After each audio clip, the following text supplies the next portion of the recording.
This is the perfect use case for DTF. Picture this.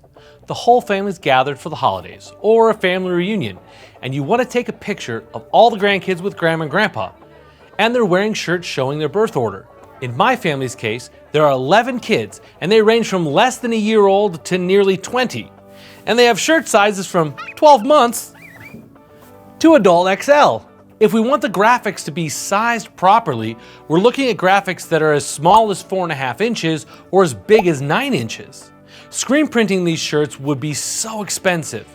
However, with DTF, we can print any size with little effort. Let's start with designing the graphics in Illustrator. Then use the variable data option to make each graphic automatically. If you want to learn how to do this, check out our video over here for step-by-step instructions. Now, each graphic is exported, but before I print them, I need to make note of what size each graphic should be.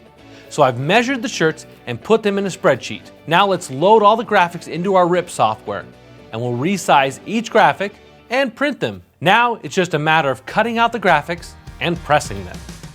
This is a montage, a DTF montage. We're working real hard here and making great time. This is the montage so you don't get bored. Whether it's family reunions, church events, or cousin pictures, DTF is the best solution for printing on shirts, from little infant onesies or 12-month-old shirts to 4XL. And you're making sure everyone's shirts looks amazing. Thanks for watching, and we'll see you next time.